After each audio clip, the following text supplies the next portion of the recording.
And we're live. Hey, welcome to Why We Roll, the tabletop RPG design podcast. I'm Wythe Marschall, And I'm Chris Pickett.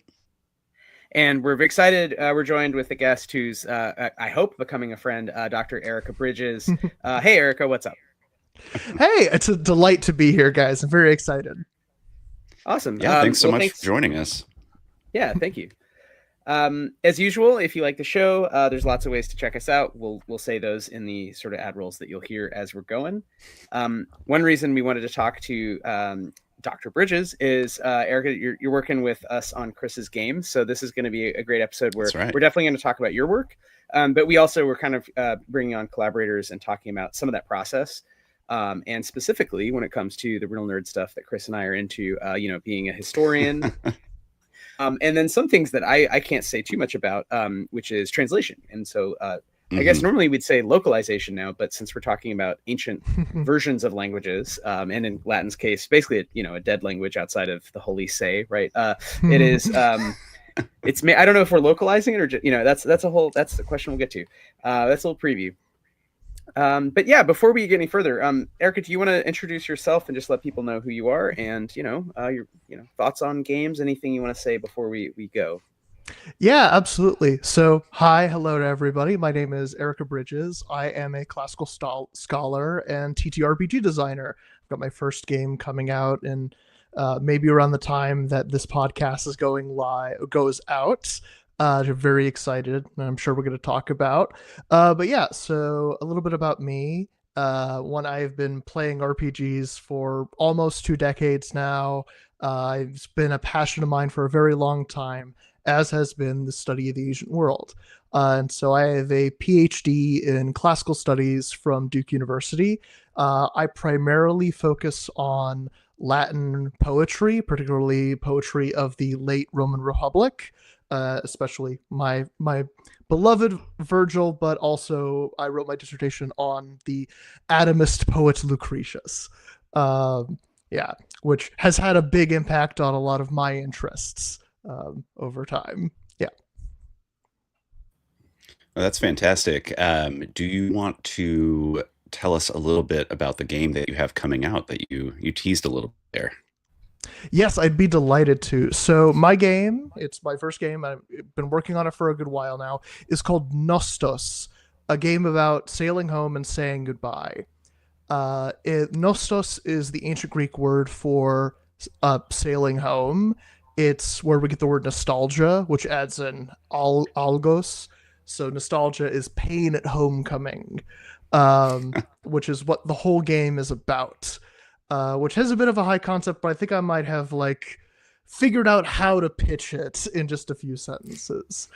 Um, the core idea of it is, you know how most JRPGs end with you fighting a Sephiroth kind of guy who's trying to Yeah. destroy the world and remake it in his own perfect image, etc., etc. Yeah, fighting God, very standard thing to do. Exactly.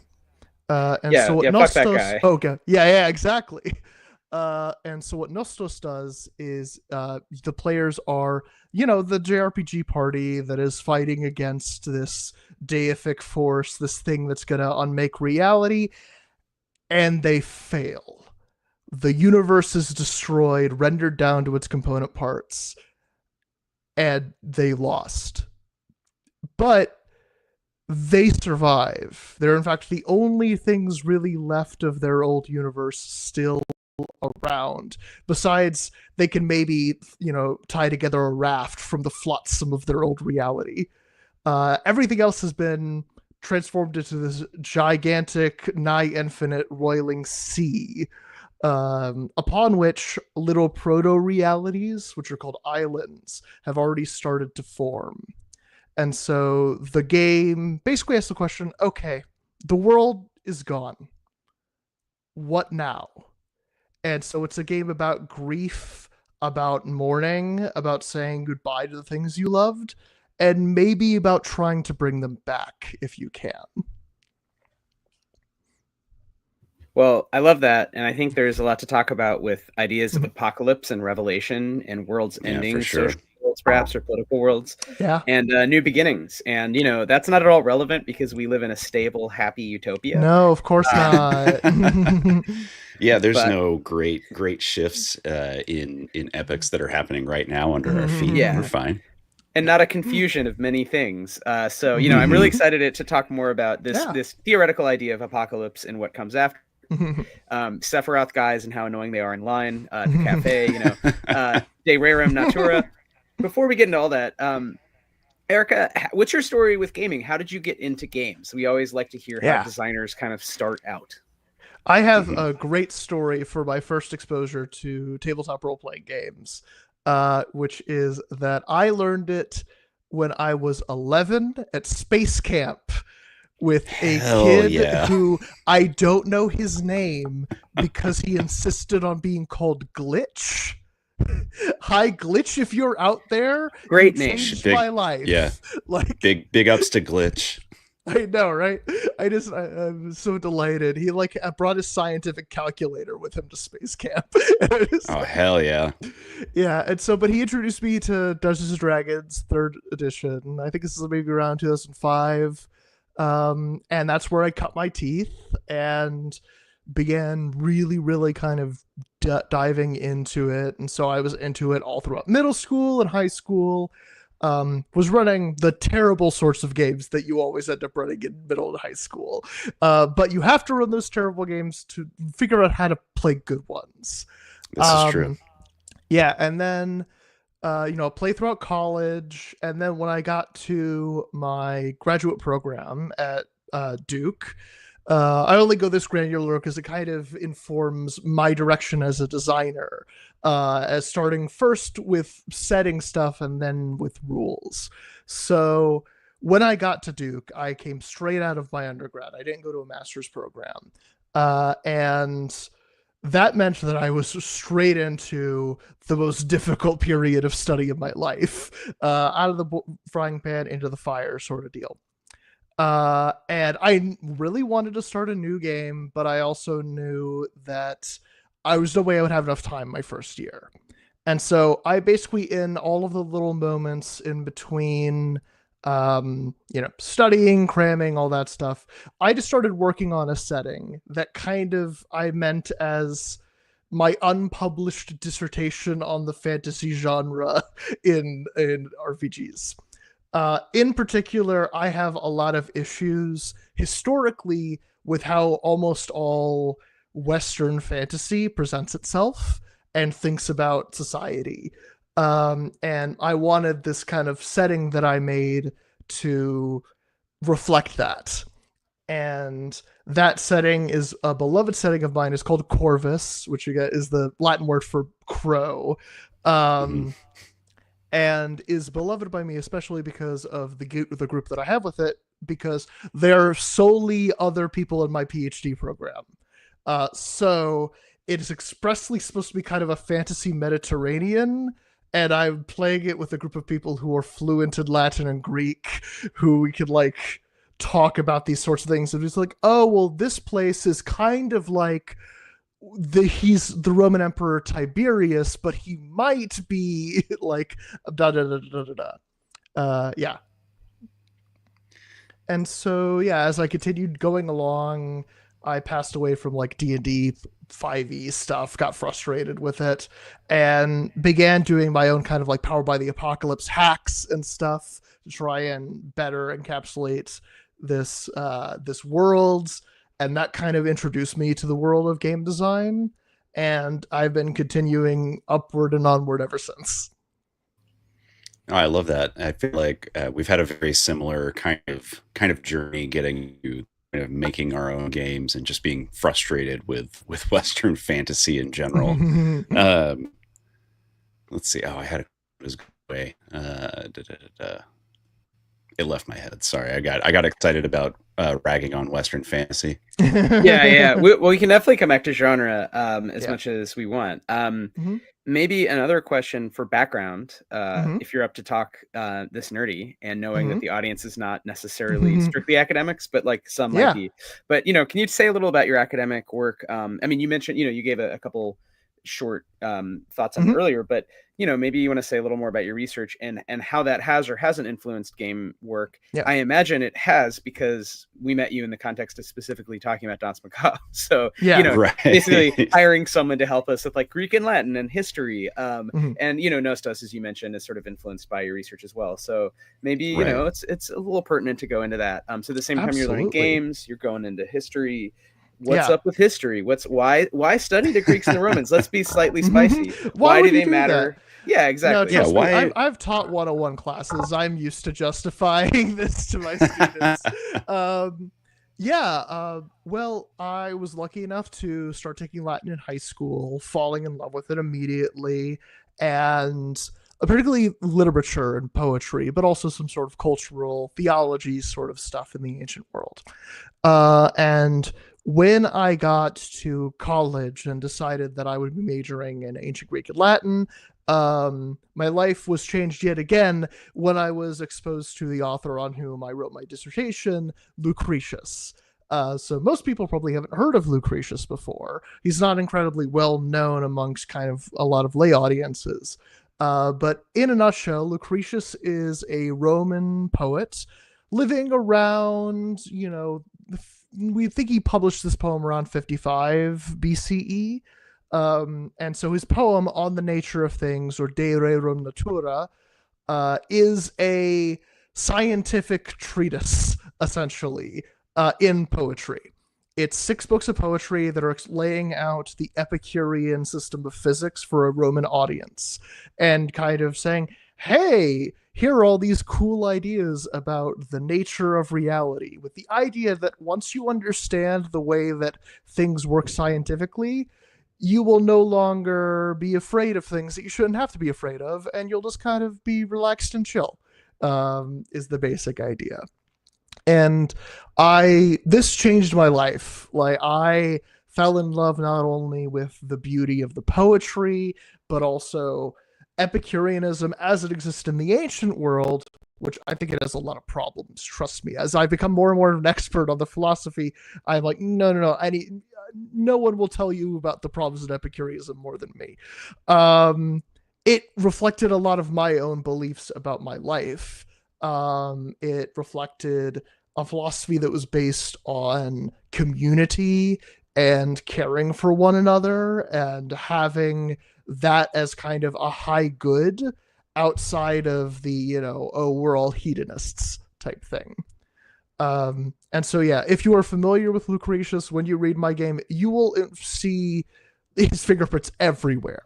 Like, from the way that I talk about matter, actually the opening and closing epigraphs of my book are both 2 Lucretius quotes. I was going to say I was going to say you start the book off with a very powerful quote from Lucretius, which is, I'm not going to read the Latin because I can't do that, but, and so the walls of the mighty world shall be stormed all around and shall give to a sinking inward and to crumbling ruins, which is what a way to start a basically post-apocalyptic psychic Odyssey game. Yes. Yeah. And I have to say, I mean, even just like, Wikipedia picking out the bangers of De Rerum Natura, they immediately go into these questions that to me are very profound. And also, Chris, are things I think you're thinking through, like Danse Macabre, about death. Like, look back again, how the endless ages of time comes to pass before our birth are nothing to us. This is the looking glass nature holds up for us, in which we see the time to come after we finally die. And then he says, isn't it more peaceful than any sleep? Like, to know that, like, infinities of time have gone before you and will go after you. So, like, chill out, bro. Like I think that's a very interesting take, that RPGs, in a way, have this cathartic, like, you play characters who die over and over again if you play in that grindy old school way. So there is some sort of, we've talked about this before, this sort of facing of death built into the game. So I don't know. Oh yeah. No, I mean the entirety of book 3 of De Rerum Natura, or I'll probably just be calling it DRN because that's how I often talk about with other scholars, is entirely about why you should not be afraid of dying. And there are just argument after argument, both based on like logic and on Epicurean physics that he set up. It's phenomenal. So amazing. yeah, go ahead. Go ahead with. No, you go ahead. No, I was just going to try to bring these threads together. Mhm. So you mentioned Corvus and kind of working on settings. Mhm. Were you thinking about sort of responding to these philosophies, Epicureanism and thinking about, ancient ways of knowing the world and what that might, how that relates to games, in part because of going back to the Western fantasy thing. D&D presents this weird, homogenized, like placeless version of a medieval Mhm. European something, but also it's magical and sometimes it's jumping Yeah. forward in time and whatever. How did that sort of metabolize into game design? And is Nostos basically the ultimate product, or are there other sort of, intermediary steps between sort of a world and then, Mhm. a full game? Yeah, I will say that Nostos is incredibly influenced by Lucretius and kind of my understanding of ancient Greek philosophy. By creation of Corvus is actually based on another problem I have with Western philosophy that is related to what you're talking about, which is that here's my soapbox thing. That Yes. almost all Western fantasy fundamentally misunderstands polytheism. Yeah, this is that is very true. I mean, that's something that we've definitely talked about on the show before, and just in person as well. Wythe and I were, the religious systems that you see in Dungeons and Dragons. It's just so vanilla and confusing. It just doesn't work the way that belief works in the real Yes. world. Yeah. Well, and also like even belief as an idea. So like, and again, I will speak mostly about ancient polytheism. There are modern polytheistic cultures. I am not nearly as familiar with, say, modern day Hinduism as I am with how the ancient Greeks and Romans interacted with their gods. So when I'm talking about this sort of thing, I'm talking in my area of expertise. So the ways in which we consider religion today, particularly in the kind of Western fantasy, is basically like diet Catholicism. Like the ways in which D&D's gods are presented, I kind of think of them as saints.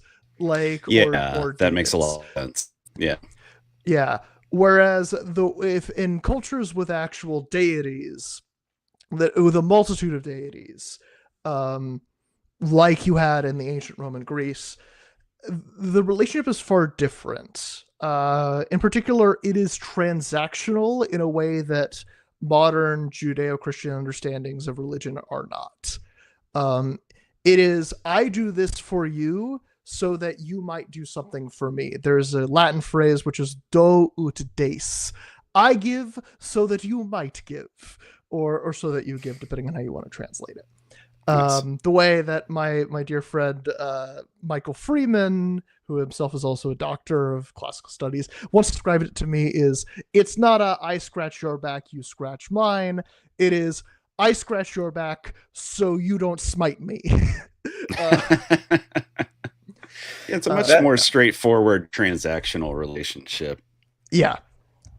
And so that's the sort of thing where I'm just like, no, you have a multitude of gods, and you don't have your one god that you like, which I remember back in 3.5 days would always be like, oh, well, I'm an elf, so Coralin Larethian is my god, or I'm an orc and I like Grumsh. And like, sure, historically, there are certain peoples and historical figures who favor certain gods, but like, if you're gonna go on a sea voyage and your favorite god is Zeus, it's not like you're not gonna make a sacrifice to Poseidon before you leave.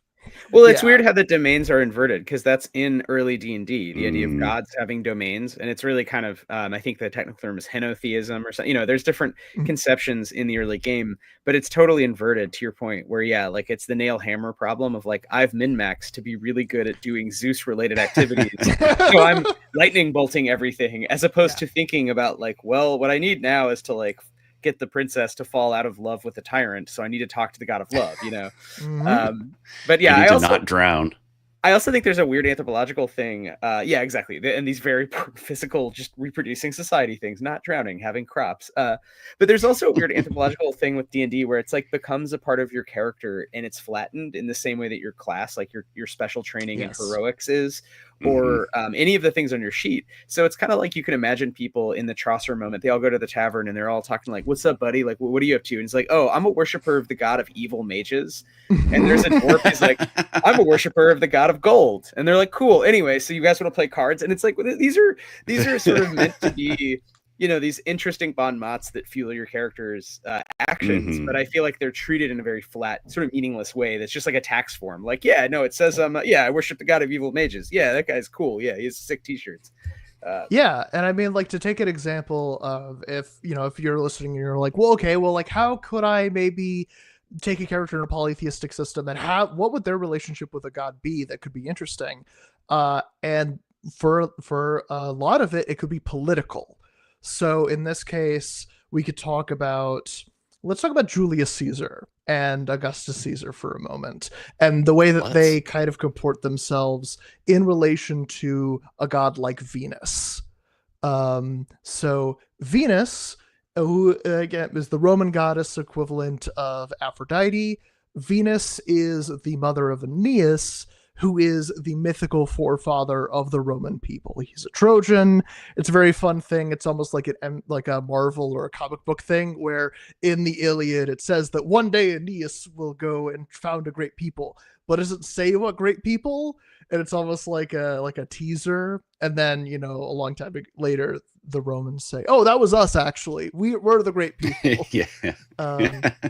And so, Aeneas is this demigod who goes on this whole journey, and ends up, colonizing a section of Italy, founding, quote unquote, founding the race that would eventually give rise to Romulus and Remus and the Roman Empire. So by doing things like building huge temples to Venus or minting coins that have Venus on them, Caesar, who himself had, aspirations of, "Oh, Venus is related to my bloodline and the bloodline of the state." There could be political aspects to the way that you render a character's relationship with a god. No, I love that. And I think those are interesting things to take into account when designing something from scratch and not going with D&D style henotheistic list of deities to sometimes care about. But think just about belief, as you said, like, how does belief influence a game?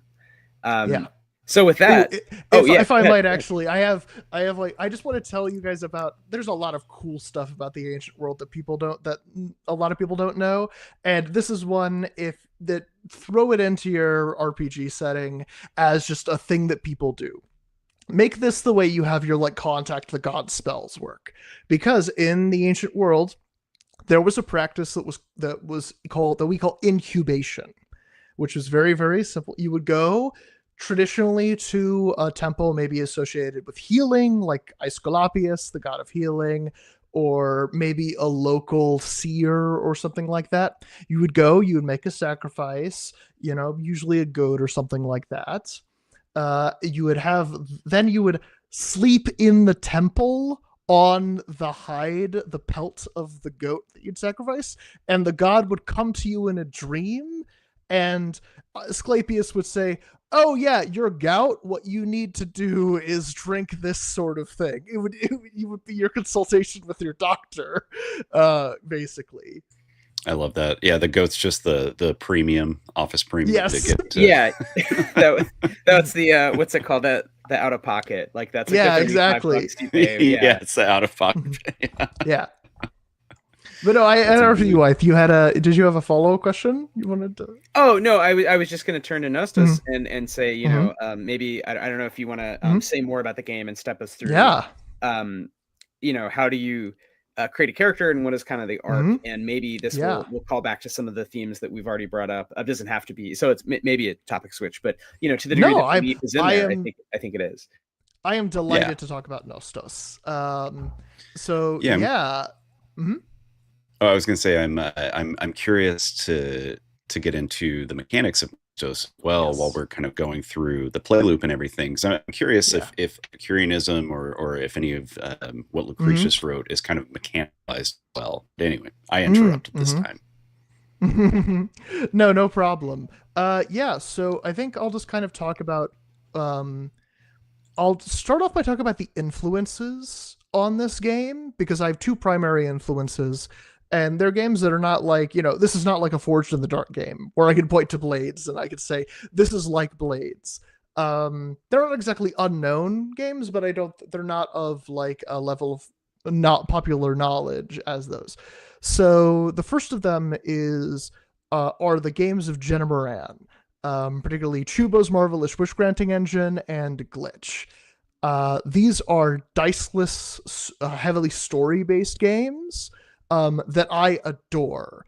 I think Jenna Moran is one of the most interesting designers working today. I have been playing her games for years. They are delightful. And they're the sort of game where you kind of take a character through these kind of predetermined arcs of development. You figure out your character. For example, I'm playing in a campaign of Glitch right now, and there are arcs within that. There are these quest sets that are like literary fiction or dystopian YA that are kind of organized around a subgenre of literature, and that's the feel and mood that they're going for. So that's one of the two influences. The other main one is John Harper. Speaking of Forged in the Dark, is John Harper and Sean Nittner's Agon, which is a game from a couple years ago that is supposed to be an Odyssey-like, a Xena-like, in which you play as Greek heroes coming home from a journey or from a big war and going from island to island, going on adventures. As you could see, that you could kind of intuit how the seeds of the ideas of what would become Nostos came from that. One thing I do want to clarify, though, is that Nostos, as much as I am a classicist, is not necessarily a game in which you are ancient heroes. I am a big believer in collective campaign creation and in creating settings and worlds together, and have entire large sections of my game devoted to getting together for session 0 and figuring out, okay, the world ended. What did it used to be? Why did it end? How did it end? And who were we? No, I love that. So you're starting with that, right? Like you Yes, start with sort of collectively what is the apocalypse that we've all just experienced. Yeah, no, yeah, it kind of. Mm-hmm. I was going to say it reminds me a lot of W. Arthur May You Fish in Interesting Times, which kind of has a similar starting point where you are members of a failed revolution. You're specifically on a fishing trip, but you're also members of a failed revolution, and it's about filling in like what was the revolution about, why did it fail. This kind of similar just examination of the past through that kind of narrative arc. Yeah, that is awesome. I had seen that game's name a couple times recently, but I've not read it. I will have to check it out. Yeah, I think and I think these are different games, but I mean I think it's cool to think about something we've talked a lot about on the show, narrative structure. And so you're starting with, like in Arthur's case, and like in some of the other games we've talked about recently, what is the kind of journey that you want people to go on? In your case, it sounds like more of a literal journey to some degree, but it also has this kind of world building, world exploring, world recreation, sort of demiurgic component. So yes, even bigger in a way. Like in Arthur's game, it's kind of quiet, but it has a feeling that's really relevant, I think, which is confronting failures and not giving up and planning better. And I will say, very relevant, perhaps to people today who might feel that there's stuff we could change. But also, been reading Matt Crispin's No Pasaran, the history of the Spanish Civil War, and that is crazy because all of the entries are very short, but it's like there's a win, a loss, a win, a loss, and it just sort of keeps going and has a real character of everyone feeling emboldened on both the left and the right, and frankly the liberals as well. They all felt in a moment they could modernize and change an entire nation, and that there was real possibility for change. And it's like when they would face a defeat for the longest period of that, the history, covered by the book, it's like they didn't stop. They just like tried something else. And I think that's very rare. And we feel like in a moment, or I'll say, I feel like we're in a moment where people feel pretty stuck unless you're on the far right. Like you feel like you don't know what to do. You don't know where to go next. So I think it's interesting that to pair those games together. Chris, I wouldn't have thought of it, but they're both in a way games about like just trying to frame radical possibility and just encourage people to like not get stuck in some way or reflect in a way. We should though talk about your game. How does it work? Yeah, I think that was all, Chrissy brought up, how does it work mechanically? So there's we're off. Yeah. So I'll kind of do, and you guys actually, so the you guys have been looking at an older draft that I made. I've been working ceaselessly on it since I sent you that. But anyways, I will talk about kind of the gameplay loop and use that as an on-ramp to talk about the different mechanics and the way that the game works. Brilliant. So, the way the game opens is always at sea whenever you have a new session, after you've done all the campaign creation stuff, which is all, there is a kind of prolonged session 0 type deal that you do. But after you get that, you start with everybody at sea on this big ship, and you walk through various things. One, you recover from any wounds you might have gotten on the last island. You recover some self, and then you reflect on where your character is right now and pick a new quote-unquote conflict for them. Conflicts, which are very much inspired by quests and issues in which are game mechanics in Jenna Moran's games, are these sets of narrative prompts that are designed to kind of guide a PC through whatever emotional struggle that they're currently reckoning with. As an example, one of the first ones I talk about in the game is a conflict called Thinking About the Past, which is obviously the old world is gone. And right now your character can't stop thinking about it. They're reminded everywhere they go. And the way that these conflicts work is you'll pick one during at sea that you think you want your character to go through on this next island. And when you're on that island, every once in a while, you can try and hit any one of these series of prompts to kind of get you in a headspace.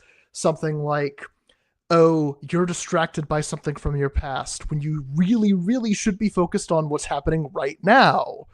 Or you leave something from your old life behind.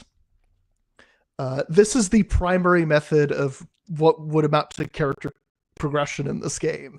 It's how your characters gain new abilities, learn new things, is by emotionally processing the things that are going on in their life. That's amazing. So, more like real life, yeah. Yes. yeah, like the way that experience actually works. Weird. Yes. Yeah, and so then after we've been at sea and basically every player character gets the chance to figure out what they're grappling with on this next island, you come to the next island, which is at the beginning of the campaign, not up to the PCs, it's up to whoever's running the game. The basic idea here is that the massive sea, the sea of irreality, as it's called in the game, moves in such erratic and weird ways that you can't navigate it. You just hope that it takes you where you're generally trying to go, and it will take actually in-game progress in figuring out how it works, how the whole thing works in order to actually be able to progress to your end goal, which is the thing that you establish in campaign creation. Where is it we're trying to go and what are we trying to accomplish there? Very cool. And so most of the time, go ahead. Sorry. No, you go ahead. Sorry. Okay. I mean, I was about to transition more to the next phase. Okay. The next phase is called exploration, in which you explore the island. And this is kind of your standard role play. You're kind of running around doing things, exploring the nature of this island. And that's where a lot of the mechanics come in, as you might imagine. The first and foremost one that is most important is the idea of aspects. There are laws of reality that are unique to each island that are as fundamental to that island as something like gravity exists, or people can't flap their wings and fly in our reality. And to the people who live there, they are as just kind of textbook, that's just the way that things are. And so you end up with, I offer a number of example islands in the game that you can run. They might be thought of kind of like little modules. I really encourage people who play this game to make up their own, more than anything just to be able to customize them to the players that they're playing with. But it could be something like, one of the islands I have is an island called Lefka, the Ever Rising City, which is an island that must always be under construction so that it can't be destroyed. And one of the aspects it has is the city must always be under construction. Fans of Italo Calvino might recognize this as a riff on one of the cities in his Invisible Cities. And Italo Calvino's Invisible Cities is a huge influence on this game. It's one of my favorite books and really kind of planted the seeds of the ideas. But anyways, you get to this place and they are always building the city because that's what they do. That's just the maxim that they have to live under, is that they have to constantly. It's amazing. And you end up with situations like, one of my favorite islands is an isle called Nepos, and it is the Isle of the Dead. It is the underworld. And I'll just go ahead and read you the 4 aspects that are there. These are the laws of reality on this island. They are, no one leaves Nepos. So already you arrive at this island and you set foot on it and you can't leave. The second is, the way down is easy. The third is, all shall be judged. And the fourth is, no truth or secret escapes the Lord of the Isle. Ooh. And like this very metal island. Yes. It is a descent into the underworld. And this is where I know that these are laws of reality, and everybody who lives on an island has to abide by them. The players are unique. They have access to a resource called self, and they can spend their self to forcibly either ignore aspects of reality or make up new laws of reality that for a short time. So how players specifically interact with aspects of different islands? Is it like kind of just a narrative progression thing, or is there a specific mechanic that you have tied to that? So it is as simple as either you abide by it or you find a clever way around it. You know, it says no one can leave Nepos, but what if somebody does blank? You know, I like encouraging that kind of creative rules lawyering when it comes. These are laws of reality that are meant to be broken, but it also can lead to really interesting game mechanics where how and when you choose to ignore these aspects can have a huge effect on how they interact with you. So, I mean, for example, no one leaves Nepos. Well, if you want to leave Nepos, you're going to have to, expend self to be able to leave. Where it can get a bit more interesting is I will talk about another island, and I'm incredibly proud of all these islands, but I also don't want this to become let me tell you about all the cool places in my game. But it's just that these are really evocative of what the game is and what it's trying to do. There's an island called Jatavos, the Isle of Masks, that is kind of like Venice and Carnival. It's the night of the masquerade at the Royal Palace, and among the various aspects that are there, one of them is, this night will repeat forever, and only Cassandra will know it. Cassandra being one of the characters who lives here. So, that law of reality doesn't affect anything until inevitably the player characters run across Cassandra, who is trying to convince anybody, that it's a Groundhog Day situation. And the instant that she says, you have to help me, this night is repeating forever, no one believes me, the weight of that law of reality sets down on the players, and they have to decide either to resist it or let it just pass over them and dictate what they do. No, I love that. I mean, I think a lot of what you're getting at is extremely fascinating in terms of the types of worlds and experiences you could have in Nostos.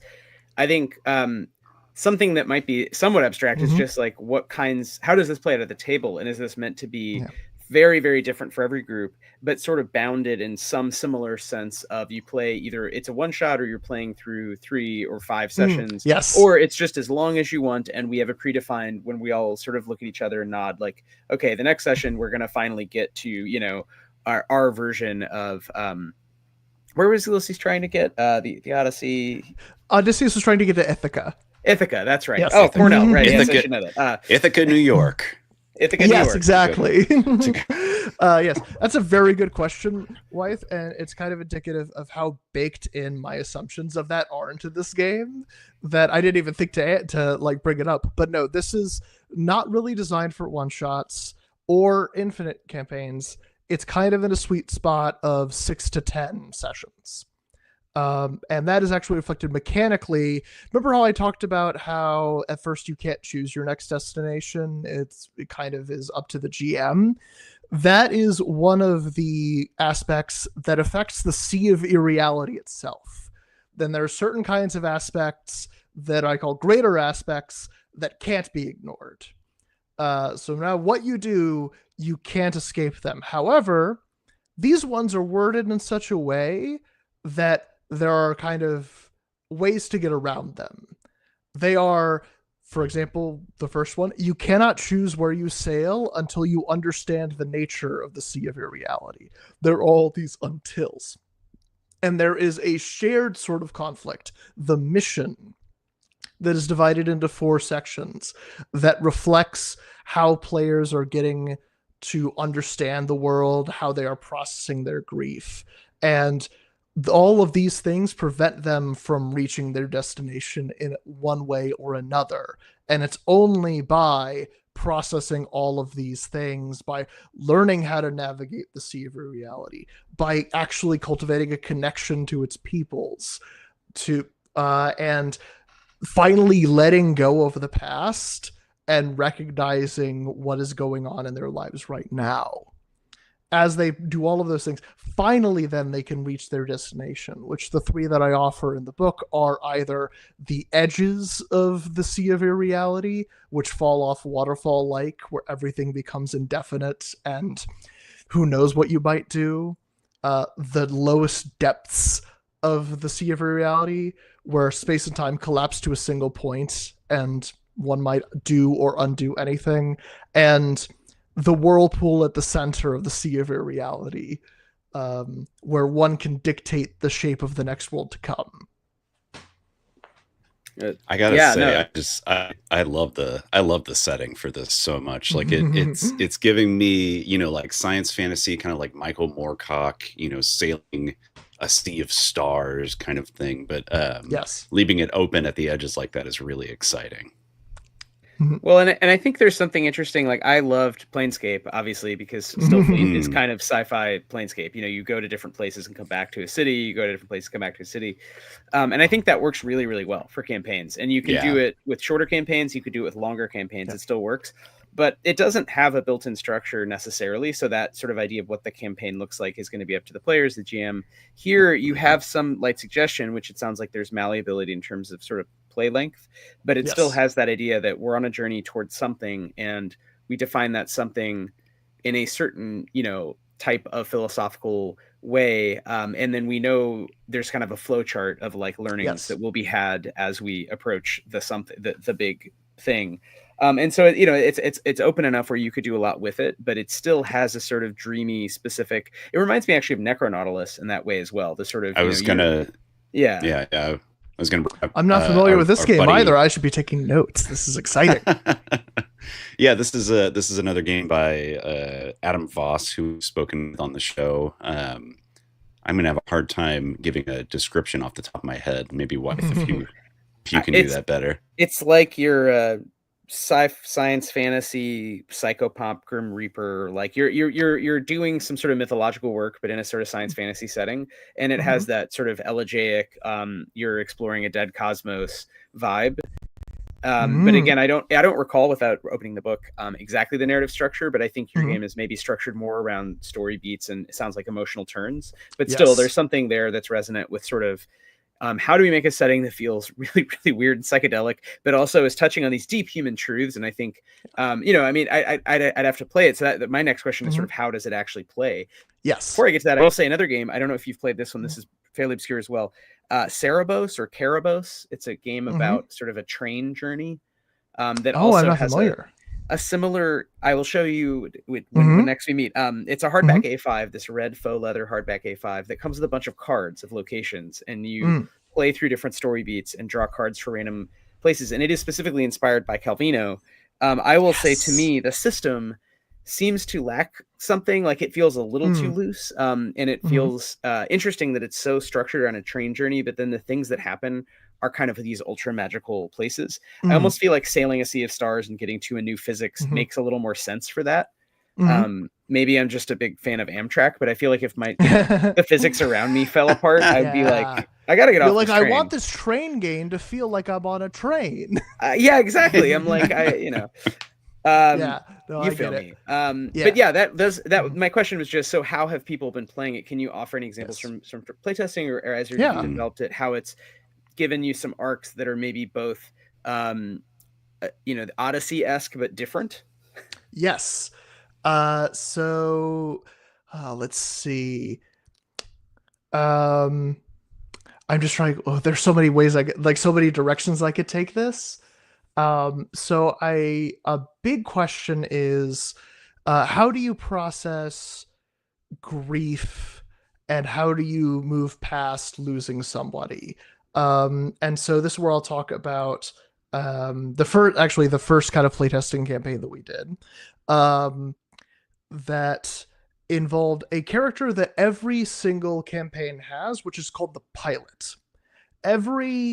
When you do make campaign creation, a fundamental element of it is you make, the world, you make the apocalypse, you make the ship, and you dictate an NPC who is going to be traveling with you. They don't have your crazy reality warping abilities. They're just a normal person, probably a comrade of yours. But there's somebody who you kind of track the emotional growth with alongside the rest of the players. And so when we were kind of doing the campaign creation for this game, we had naturally come up with a character who was a sibling of one of the other characters, who was an NPC that another NPC had romantic feelings for, and that this NPC had died at a certain point, but then come back kind of wrong during the kind of in the their pre-campaign struggle against a big bad evil guy. And so eventually they came to that island of Nepos, and they needed to say goodbye to her because she realized that she couldn't go on anymore, that she had really should have been laid to rest the whole time. She should not have forcibly resurrected herself to continue fighting the good fight. And you end up with this situation where she had eventually disappeared as the person who had feelings for her that had never confessed it says, "I love you," the moment after she disappears.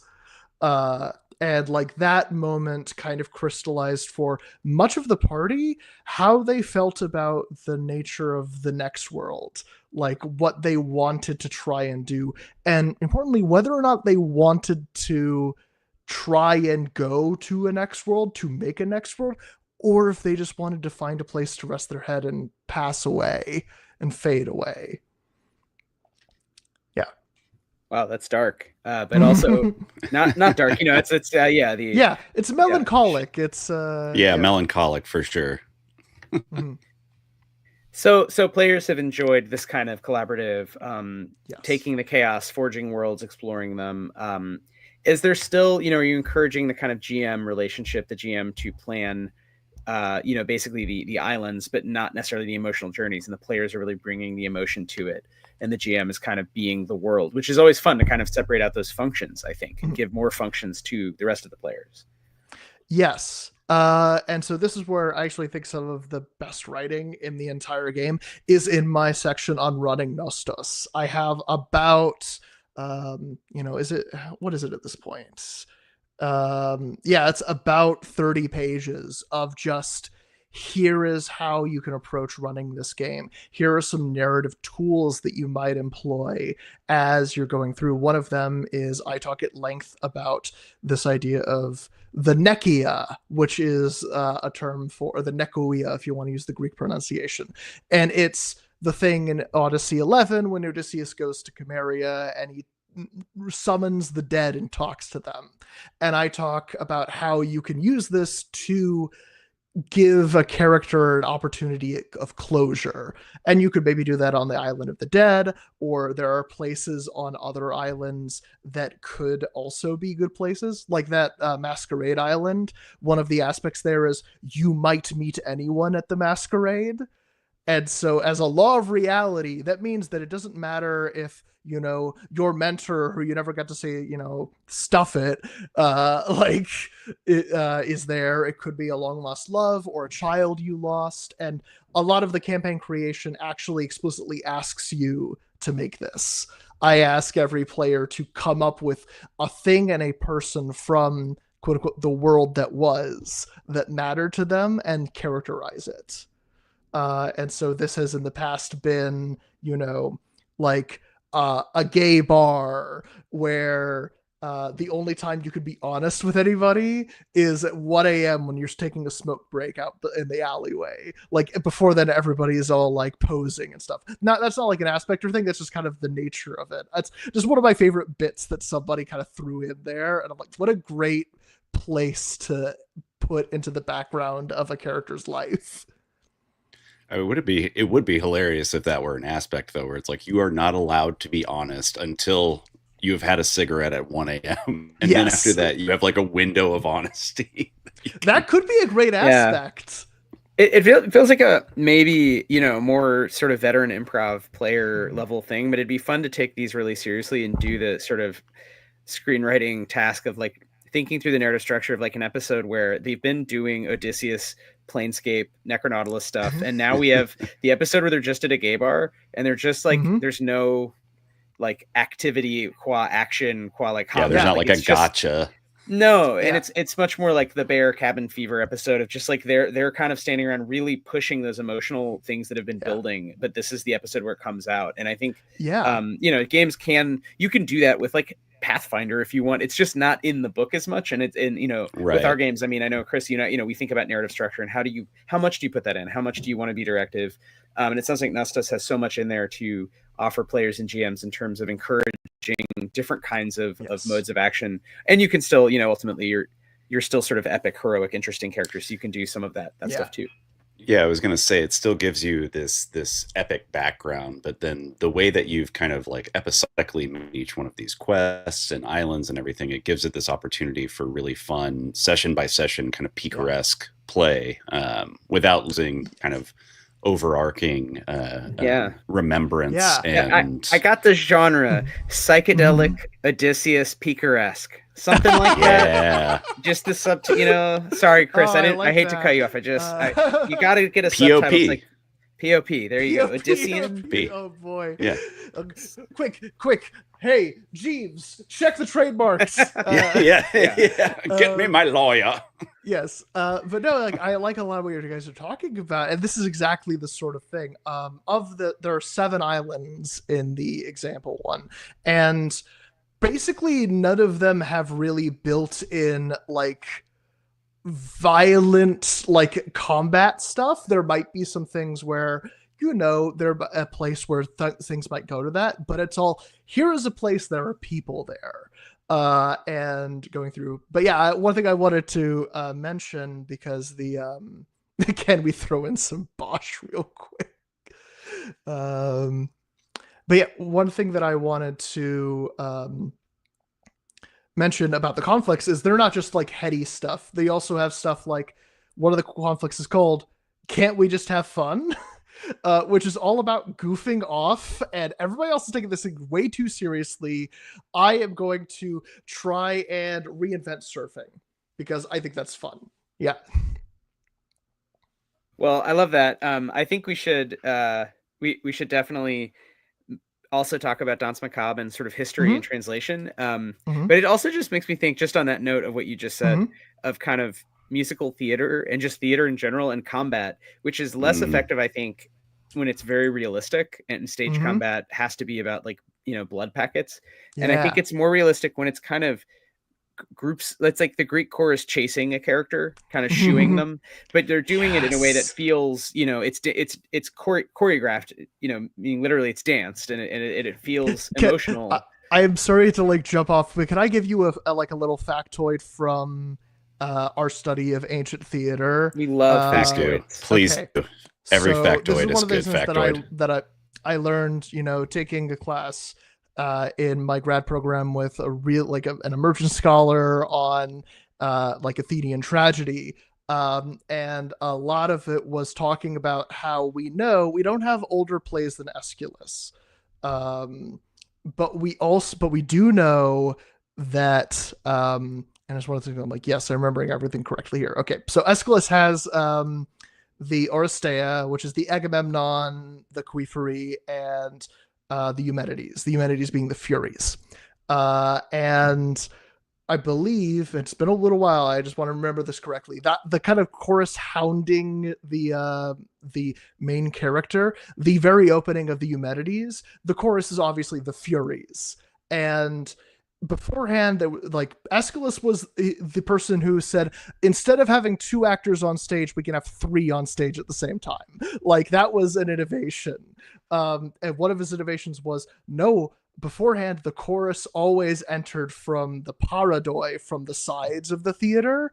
And apparently when the Eumenides was staged, instead the chorus came from behind and within the audience, rushing the stage in this kind of live theater and modern involvement sense. And I've just always loved that feeling of what is going on as they're running on stage.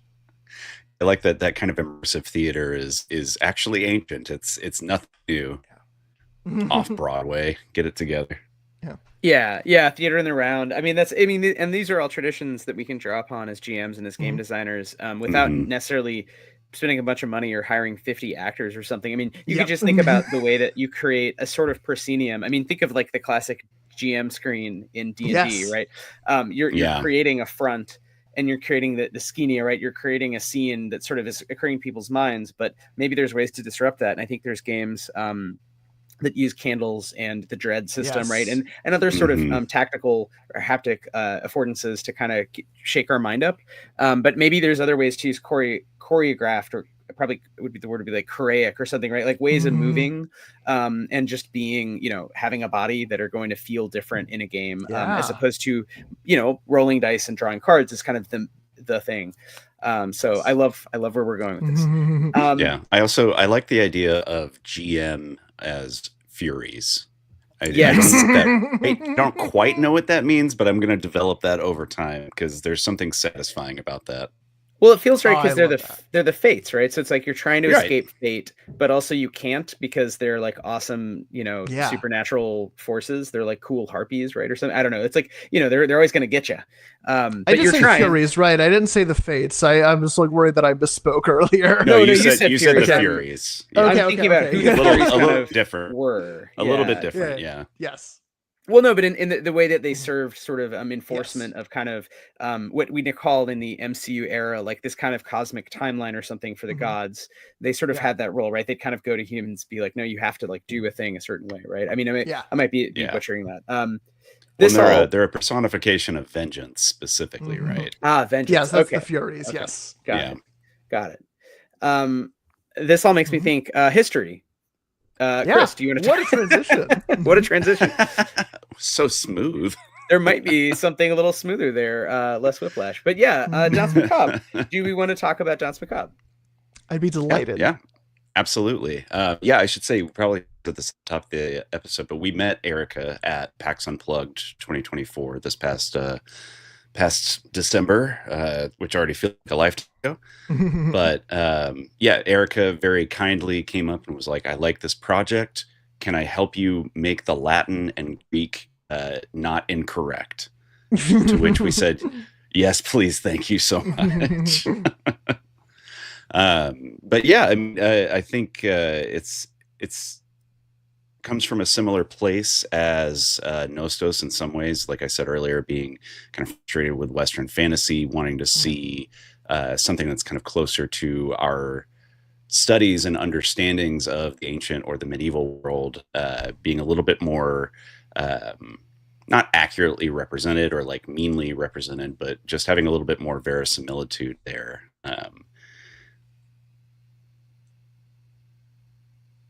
Yeah, and I think also language specifically, right? I think we have never worked with a translator. That's probably true? Oh, sorry. Yeah. Other than Leo Andrade, I should really shout out our friend Leo, who's an amazing translator, but is working with a living language, right? So a language he knows well because it's the language he speaks in addition to English, every day, Brazilian Portuguese. So we've had some work translated, but thinking about a dead language, I say that knowing that many people still speak Greek. I live in Astoria, but these are medieval versions, and I think there were a couple levels there where Chris, I know you did a ton of work and did a great job really trying to get as accurate translations as you could to give the feel of the game, even from a graphic design standpoint, right? You're looking at a book set in a specific year in Constantinople. You wanted to represent these languages, and we have a friend of yours who's a scholar, working on the Arabic as well, right? So we're looking at three languages, how to represent them on the page. But Eric, as you very kindly pointed out, we might have had some adjustments made. So how do you do that? And how do you go as a company from we don't know this, then let's work with an expert? That's kind of the period we're in now. So I don't know if Eric, if you could say anything about kind of your work and translation, and I don't know, any just sort of opening thoughts in general on other languages and games. I don't know. Yeah, I mean, it's when it comes to like translation stuff, I can mostly just talk about my experience in my graduate program, because that's was most of everything that I was doing, taking various pros comp courses and just delving into different contexts of things. Like I could talk about, for example, one of the things I've been doing a lot of look into resources in preparation for this. And so like I've been seeking out in particular, because I have a million books on like Latin dictionaries, but like as an example, one of the first things that I noticed was the like use of damnare in your book to mean damned in the modern sense. And I was like, okay, I know that in the ancient worlds, like damno has a strictly judicial feeling. But I know obviously at some point damn becomes modern connotation of hell. At what point does that happen? And so like I have like a medieval Latin, English to Latin dictionary that I have been like looking at and stuff like that. But yeah, figuring out the sort of the context of all of these things. Wythe, it's interesting you mentioned Greek. One thing I'll bring up is that ancient Greek and modern Greek are exceptionally different languages. Both in sorts of pronunciation. There's the great vowel shift, as it's called, in which the pronunciation of a whole number of vowels in Greek end up changing their form and basically all becoming like a short e. Yeah, and that has happened by the time of 1390. I believe that's like 1200, 1100 is when it's like full. It begins manifesting earlier, but yeah, by the time that has happened, yeah. And that happened in English later, but that is wild that there's great vowel like all these languages keep a lot of things, but then the vowels just get changed and you write it the same, but you say it differently. Wild. Yes, that's something we've been running into with Turkish translations as well. Kind of the medieval, like early Ottoman medieval Turkish, it just has wildly different pronunciation than modern Turkish. So we're working like Wythe said, we're working with another friend, Scott Sinoa, on Arabic and Turkish, and yeah, she's kind of having to go through the same process of like, okay, I know that it's supposed to be said this way in modern Turkish, but how do I extrapolate the way that it was said and perceived 600 years ago at this point? Right. And we may not, and some of it's like what's necessary for a good game, because Right. How much of that contributes to the mood. We don't want to offend anyone, but especially in the case of these instances of like the older form of the language, it's interesting because like who would be offended, right? It's like other like professional historians. So but I think I actually that's where you thought come it because right? that's where I come in. And stuff like, for example, I didn't know this. Tentaculum is a new Latin word. It was made in like the 17th century.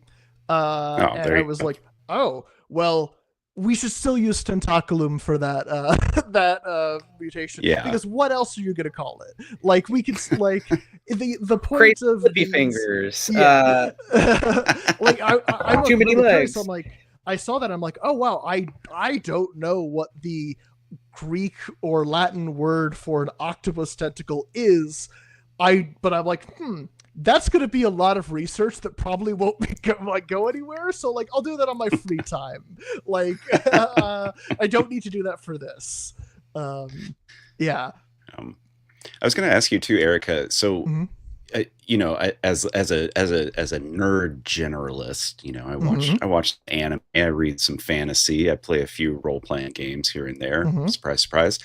I was going to ask you, like, as a class scholar, does it drive you crazy, or is it just something that you notice that almost all fantasy, Western fantasy specifically, lean on a kind of Latin? And is there like, do you see a lot of accuracy there, or is it kind of similar to Danse Macabre Prima Mors, where it's like it's getting at the idea, but there's a divide or kind of a gap in knowledge? Yeah, it is much more the latter. It's so much so that like I don't like poo-pooing anything. Like I will not like call out specific things like, oh, this one does it bad. Instead, I'll like highlight a few things that I think do it really right. Because they stick in my head. And it's not so much, I can't really point to anything specifically in like the RPG space. It's the sort of thing where, there are certain creators that I would trust to really get this accurate. Like I actually, just last night got Tim Hutchings' Old Morris Cave. If you guys are familiar with this thing. For those that aren't, it's basically, it is a mock academic monograph from the 1980s that is an archaeological study of a site in a cave in Kentucky. And the game is a journaling game in which you make the strata of the entire dig site. And I'm like, okay, Tim, between this and 1,000-Year-Old Vampire, if Tim Hutchings wanted to do something, I would say that'd probably be very, very accurate if you wanted to really lean into Latin stuff. I'm got off track, but like, so I'll give an example of something like Pentiment, the video game Pentiment, gets it enormously right. So much so that I was shocked. I was playing this and walked in expecting a level of, engagement with classical and medieval sources that I've grown to expect. I'm like, yeah, no, they'll get most of it wrong. They'll get a couple things right. But I was shocked when, like, for example, 40 minutes into the game, I was having a conversation with a mother superior in a nunnery debating whether or not a reading of Thomas Aquinas can justify not destroying an heretical book, and like quoting the Latin and talking about it at length. It was like, it's the sort of thing where I'm like, oh, I didn't know that, and I am a doctor in this thing. Like, Well, that Pentiment was at least in part written by another doctor, Zoe Franznik, who we've actually had on the show before. She does some TTRPG work. Yeah, certified, super smarty. She definitely knows what she's talking about. Yeah. But yeah, I mean, I think that's, you're getting at some of the uses and like, what is the use case and what are the things that you want the player to do with it. So in a video game, what's interesting is usually I feel like I'm the one shitting on video games and be like, no, use your mind, make it up. Do a Brechtian theater thing, but in your mind to have fun. But in video games, you actually could serve up a lot of acts that someone wouldn't know. And what I've noticed running games set in 1700 recently is that people are always quickly, and it's not been too bad. And I think there the time jump feels less bad, and that's part of the purpose of the game. It's about sort of early capital, right? And social shifts that are still sort of happening and with us. But people are always Wikipediaing, right? They're always Googling, like, oh man, what would a good name for this be? What would my character think about X? Would I know Z? And I think when you want to have a game set in a very different place, maybe you do want to have some of that built into the structure of the game. If you're trying to be historically accurate, because otherwise it'd be easy to just make it fantastical. But if you're trying to be historically accurate, you don't want to slow down the game. Video games can do that. Maybe something, Chris, this is really a question for you, but like with Danse Macabre, how much does accuracy matter? I know you've been playtesting more and more, and you've said it's gone, and from what I've observed, like really well, right? People are into it. They jump into the history. They love that idea of like, oh, okay, it's not a fantasy world. But there are like basically mutant zombies, right? So, I mean, it is also not real Constantinople. But you've enforced through that, like say those language choices, the look of the book, it's meant to feel like, no, this could be an object kind of from the late medieval. Yeah. So, I was gonna say, how does history for you? Yeah. Within Danse Macabre, it certainly, I think, operates as a really good framing device in terms of kind of just getting people into the diegesis of what's happening in the narrative. But it's not something that like really comes up at the table a lot. I don't have people who are trying to speak Latin or medieval Arabic or anything like that at the table. But I do think that it's important as a visual cue. And then, just like I feel like if we're gonna use the words, we should probably use them correctly. We should probably get it right, just as kind of a personal satisfaction thing. But I also like the idea that, if somebody does get curious and wants to look at it beyond a kind of like narrative framing device or a way of kind of like immersing yourself, getting into a state of immersion, then like you can look it up, and if the phrasing is correct, maybe that sparks a little bit of extra interest and a little bit of extra research, which is kind of always the truest, deepest hope of the project for Danse Macabre. Yeah, and I think kind of, again, I have only just been like formally brought on by you guys, so I want to really tackle the manuscripts, but like things like incorporating certain cultural ideas. I spoke about this a little bit with you guys before, but like bringing in particularly potent religious phrases, something like one of the like Latin phrases I saw had the idea of, forever, for eternity. And I'm just like, okay, cool. There are a lot of ways you can use that. You could use in saecula saeculorum, which, by the way, apologies, I am a classical scholar. I use classical pronunciation when I say Latin. I have to like change gears in my head to be able to do the Church Latin pronunciation. But anyways, in saecula saeculorum is in the age of ages, but in particular is like during the reign of God, which is eternity. And so like using that in a particular way or function can be pithy in a way that, I imagine, because again, Danse Macabre, people, when they die, they come back weird. They don't go to an afterlife or anything like that. And I can imagine somebody taking that and being like, yeah, the age of ages, right? No, I love that. I love that you're bringing in.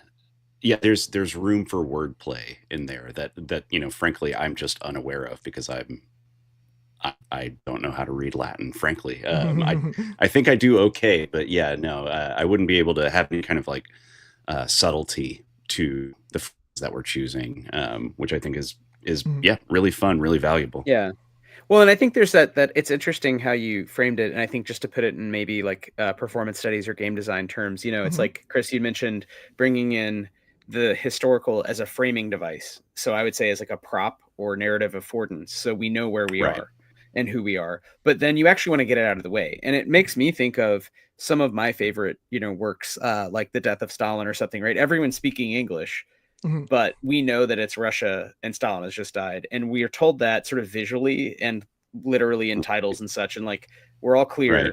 But then we're not actually going to learn Russian, or like it's a comedy, right? It's a black comedy. So we're not actually really concerned about like, is this what literally happened? It's more like, okay, we get the vibe, we know sort of where we are, and then our brains can go to work on like, this is absurd British comedy, you know?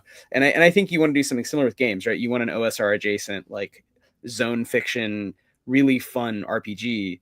You don't want a history lesson, even though, yes, you, like you just said, you want people to get interested in the history. And so Erica's helping us think through some of that in terms of, you know, getting the framing really accurate, but it doesn't actually have to be that deep, because that might get in the way of the like, okay, I'm rolling to hit with a flail, or, you know, I'm running away from 500 tentacle zombies, you know, whichever.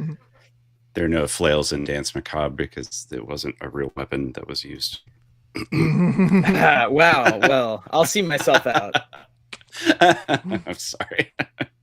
For those listening to the podcast, I did push my glasses up when I did that. No, I'm just kidding. There are threshing flails that you can use. Got it. So no combat flails, but I could use, you know. Yeah, you could improvise. You could improvise a weapon.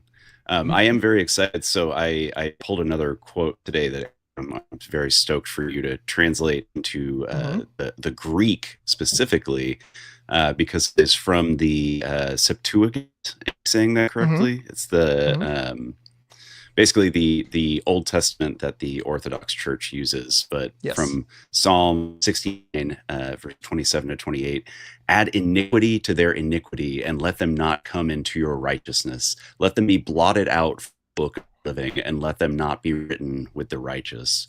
Which I can't wait to see that in Greek. I'm so stoked for it. That's going to be easy because the Septuagint was originally written in Greek. Yeah, I know. You don't. Can you give me the number again? Psalm... Yeah, it's Psalm 69, verse 27 through 28. Let me see if I can pull up the ancient Greek here. Let's take a look at it. Hell yeah. We're doing some live translating. Live translation. We're really reading the source text. Yeah, let's just be reading it. Let's see. You take a look at this. Yeah. Prostes anomion epi ten anomion auton kai me eselethetosan en dikaiosune su exaleftheteson. No, exalefthetosan. Ek biblozoton kai metadikaion me graphetoson. See, it's also just, it's so much cooler than just English. It really gets you into the emotive spirit that way. Yeah, so we've maybe Erica, I don't know if you want to also respond to this kind of idea of like, why include real historical material at all, if there's anything you haven't covered from that kind of 101, hey, welcome to like your college history class, why does this stuff matter? What do you think, and what do you get out of, we talked about sort of wordplay, but you know, what do you think it sort of adds to the experience to bring people into a different world? Or are there any examples, anything that pops to mind in that sense? Yeah, I mean, it's something so fundamental that I have to, you know, kind of like bring it, because I bring it into everything, like even beyond, like obviously Nostos is informed by things, I throw in Latin, Greek, all of that stuff wherever I go. Why does it matter? Well, for one, you know, look, the canon is nonsense. There really does not exist a sort of like, oh, these are the really important things that everybody should read. But there are a lot of really, really good things in the canon that have had a lot of influence on all of Western literature, and including those things and playing around with those things can unlock doors that you might not have otherwise had. So that's one pro that's there, you know, beyond the, oh, it's really interesting to see, oh, I didn't know that that's where that word comes from, or learning how and seeing how a different language evolves over time can make you think and reconsider things about the way that your own language works.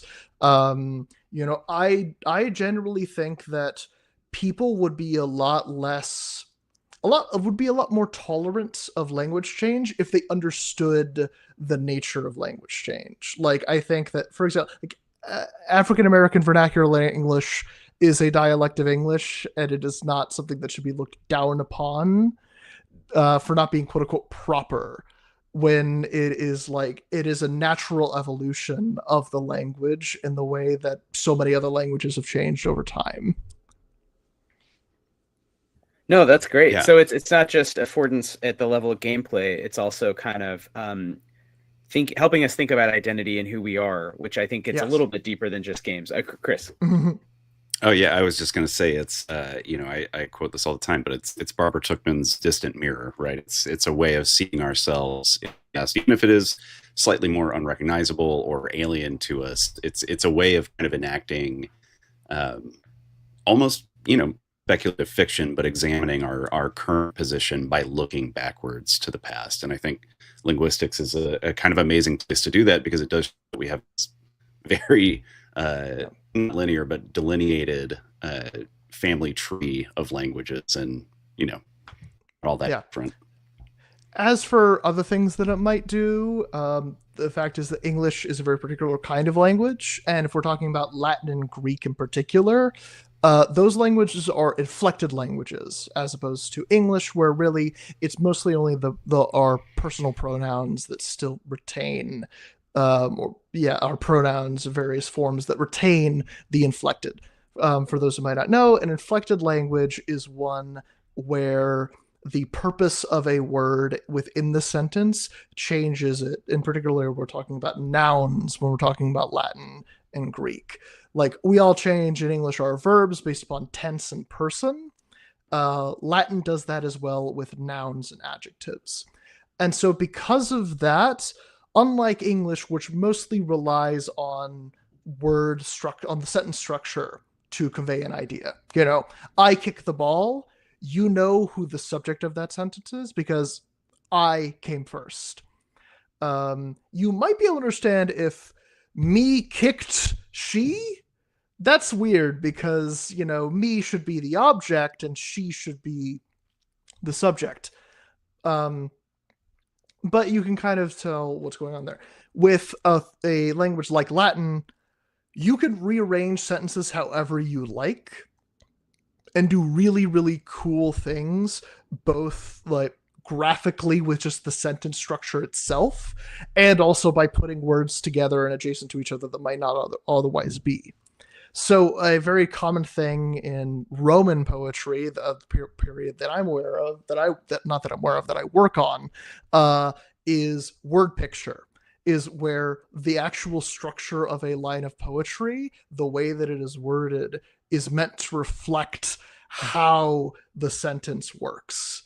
And so you can end up with something like the words for the sentence, he was in a dark cave.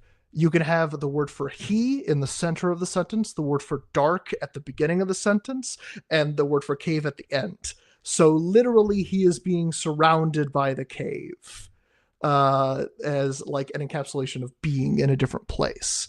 Or the opening of the Aeneid, which is like, oh, here is Rome and far away from it is Carthage. But the way that Virgil places those nouns in the line is reflective of them being connected in strange and interesting ways. Yeah. That's awesome. There's a geography to that kind of language. Yeah. Yeah, and this gets into so many traditions that I know in the context of postmodern, basically 20th century literature, and playing with words at the level of not only sounds in one language, but from Dada to the Oulipo, right? Sounds across languages, and then across those graphical registers, like you're saying. So you have sort of concrete poems that are showing you forms with the way the words are arranged, and again, all the way back to like E. Cummings messing with spacing and caps to literal pictures, right? Or algorithmically generated. I mean, Vex mentioned in the chat, like learning programming languages. So I think there's a whole tradition of sort of acts of translation that actually is as you're saying, kind of quite deep. what does it mean to teach RPG design? Well, I mean, one is just fun. It's fun stuff to throw in there. It looks good. It's cool. It sounds cool. But maybe there's also something deeper about sort of translating selves and different mechanics you'd bring to bear. In the case of Danse Macabre, again, we were specifically using it as that kind of frame or stage to get you into a historical world where you don't have to do any sort of coursework or research. You're there because the book shows you enough, and Bob's your uncle. You can go behead some zombies, whatever you want to do. Explore beautiful forests that may be haunted, there's sort of other ways that some of these themes come up in games like Nostos, where you're kind of recombining things, but you're echoing kind of voyages of the Greeks or Roman poetry about sort of physics in a weird way, right? De Rim Natura is kind of an awesome, it's like Neil deGrasse Tyson thousands of years ago. Let me just kind of chat with you about how cool nature is. No, it's great. Like I have to talk about Memmius, which is the person that is the person to whom Lucretius is speaking. It's the addressee of the poem, and he constantly shows him as a dumbass, who doesn't get things and is constantly look, I know you don't get it, but if you think about it in this way, it's like singling out a student who's annoying you, which is not a good didactic thing, but interestingly has, as I and many others have argued, has an interesting sort of, basically it's a device for him to bring the reader in on his side and be like, look at that guy. You get it. He doesn't get it. It's this kind of as a way to group them together. Yeah, you build in a fail to show another way of being. Right. And I think that seems like something fun we could do in books, is have characters who are not good at doing the narrative structure implied that the player's characters should do in the world of the game. Yes. So, and it's also the sort of thing where this is getting a bit away from what translation can do, and more into what ancient literature can do. I, having spent so much time with a poem that is a work of didactic poetry that you're meant to read and learn things from, and spending a lot of time thinking about how it teaches you, I'm reminded of certain kind of cutting edge games in our field right now, like Triangle Agency, that ask you to engage with the text in a particular way. And the question of how are you going to respect the rules that the Triangle Agency book says, no, you get demerits if you read the wrong thing.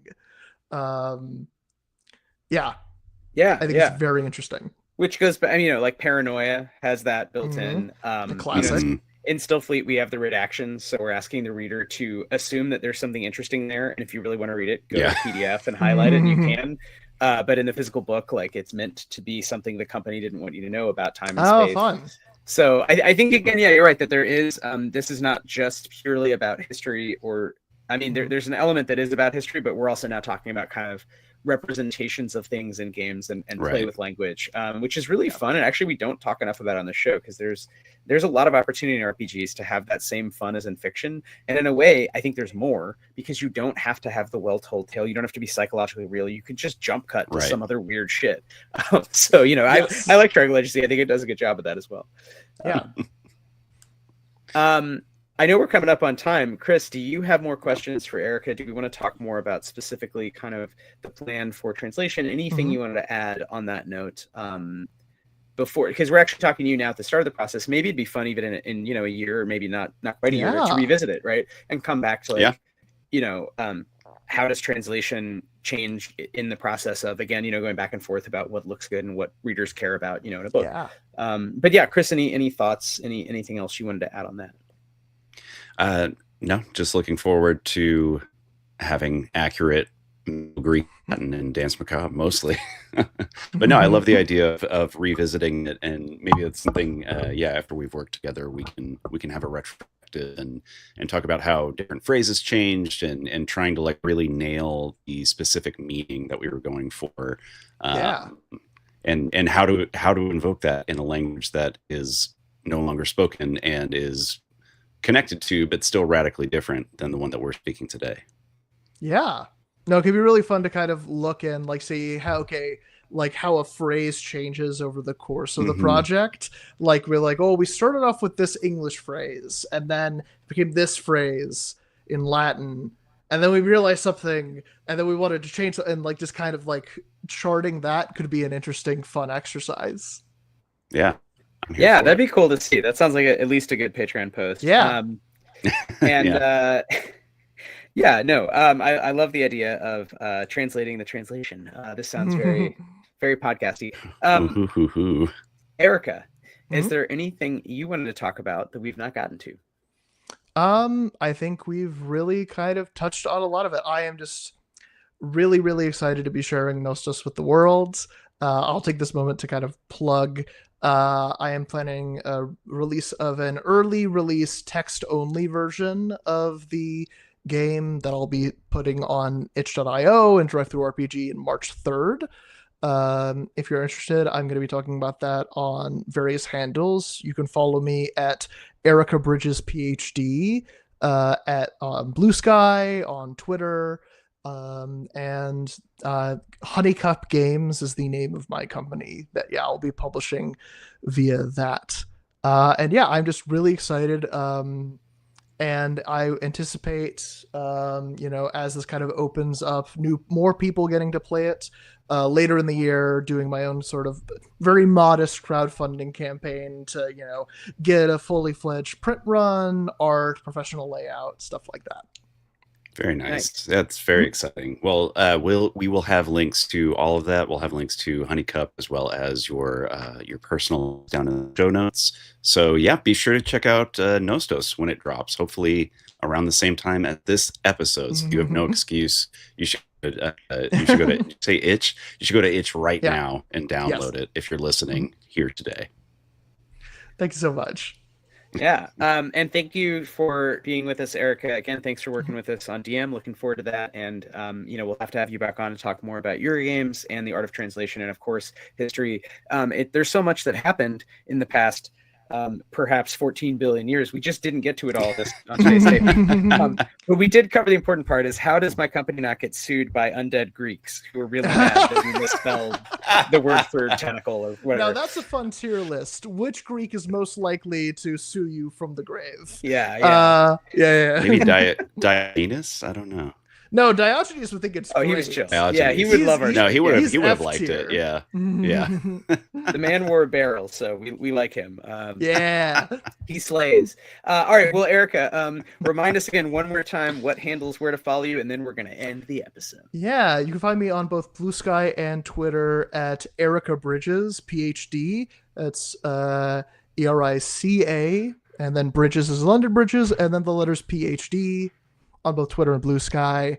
I'm trying to be more active on social media. I've been much of a lurker, and I'm gonna try and share more of my development process, because I'm not gonna talk about them yet, but I have 2 more games that are kind of in the in development right now that I'm very excited about. One of which is more of like a zine that I might be publishing later this year. So we'll see. Nice. Very exciting. Well, I don't want to speak for Wythe. I'm with you on the social media journey as well. Maybe we can hold each other accountable for being good on social media. I do look forward to hearing about the new games coming out. Yeah, for sure. And we post everywhere at Stillfleet, at least news about what we're doing. So please follow us if you haven't. If you like Why We Roll, you can check out all of our games at stillfleet.com.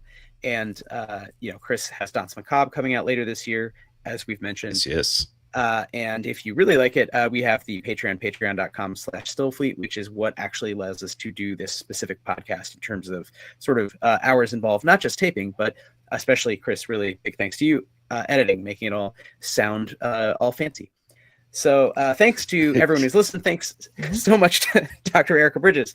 Thanks to Undead Greeks who are not suing me.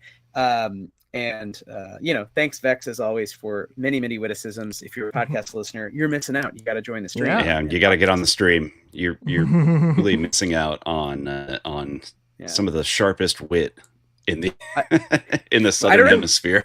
I'm not sure we ever actually said it on the show. It's twitch.tv/Stillfleet, and it's every Monday at 7 p.m. Eastern. Sorry, not every Monday. Many Mondays. Yeah. But a little irregular. But You can check it out. We'll try to blue sky and tweet more regularly. Yeah, maybe we'll schedule someday. One day. Until then, this has been Why We Roll. It's been a pleasure. Thank you very much for having me. Thanks so much, Erica, and thanks everybody for listening. We will see you soon. Bye-bye. Doodle doodle doodle doodle doodle doodle.